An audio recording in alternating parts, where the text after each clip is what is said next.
shuffling through the malls, shopping and eating, especially eating. Americans love to eat. They are fatally attracted to the slow death of fast food. Hot dogs, corn dogs, triple bacon cheeseburgers, deep fried butter dipped in pork fat and cheese whiz, mayonnaise soaked barbecued mozzarella patty melts. Americans will eat anything, anything. You know you're being when you go to a restaurant and you sit at the buffet. The manager say, you can't sit here. You be like, I don't see no sign. You got to have a sign for a nigga to sit there. Am I lying? I got a cousin so big, he be dancing when we at the buffet. You know how big nigga, I would like to volunteer to take this old bird out of her misery. Cletus, don't you dare say something like that about Mama. Oh, no, you ain't got to protect me from Cletus. Come on, Cletus. Come on. would you like to try one of our sensational salads? No. You give me that delicious Big Mac with that special sauce oozing off of it when I bite into that. Of the work that the First Lady, along with the cabinet secretaries behind me, have done in trying to tackle one of the most urgent health issues that we face in this country, and that is the increase in childhood obesity. My understanding between eating fresh fruits or fresh crops and then processed foods is it's quicker. Processed food is quicker, it's more readily available. We live in a society now that the world is fast moving, fast paced, so we don't really take the time to grow vegetables. And a lot of our students don't know that process due to the fact of we're doing extracurricular activities. The disconnect between fresh food and processed food is this generation thinks that processed food is healthy for you and it doesn't harm you, but not knowing but fresh produce is something that we need in our everyday daily lifestyle of eating to be healthy and live a long life. The unhealthy reason by canned food most of the time is sodium. They have a lot of sodium in it. That's just to help with the process of keeping, for a longer period of time. And a lot of the times, sometimes those food is added value. So a lot of the times the food is just put in those cans to just store. If you go directly to the farmer's market, like I said, you have a better connection with the farmer.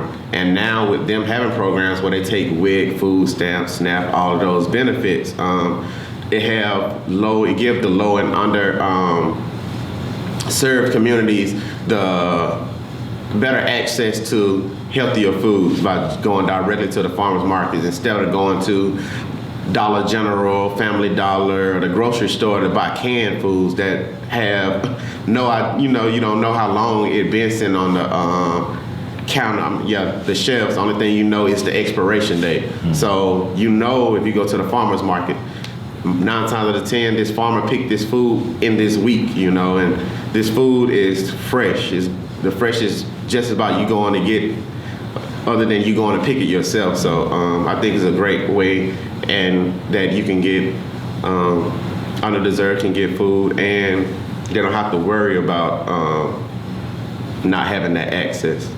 I think when you involve students, especially at that 3rd grade, which is the grade that I kind of like to work with, they're doing a lot of stuff already in class in science and math and those related areas.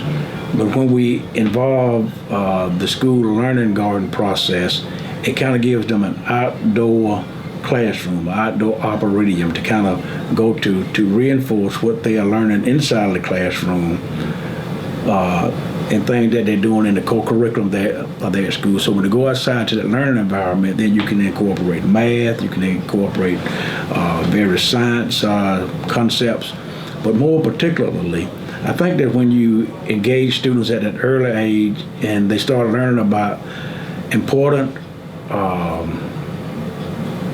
practical career choices, that if they learn about them at an early age, like soils, different career choices that you can go in by learning more about soils, learning more about plants, and I think that can equivalent into to long-term adult career choices or long-term college career choices. by them learning at an early age, being a little bit more involved in the practicality of what they're really doing. The garden project here at West Ferry has encouraged the boys and girls to take an active role in developing foods that are beneficial to their diets. When we go out to the garden and the children have the opportunity to work, they learn about the vegetable, they learn about it from seed until harvest. And they take an active role because they're there and they're working in the garden. And hopefully by doing that, we will help them to develop into adults that will be advocates for healthy diets. Since we've had the garden project a couple of years, some of the students are now in the 5th grade that were in 3rd grade, and they still want to come back and work in the garden. So hopefully, prayerfully, some of them will choose agricultural careers and maybe one day become teachers or help other people to become knowledgeable about agriculture. This cloth right here. Remember we put this in the bed first, and then we place the soil on top of this cloth.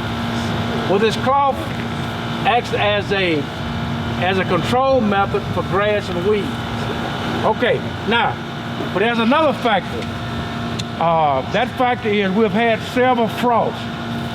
Okay, if there was little weed seedlings coming up, or little grass seedlings coming up, with the too early on couple of heavy frosts we've already had, those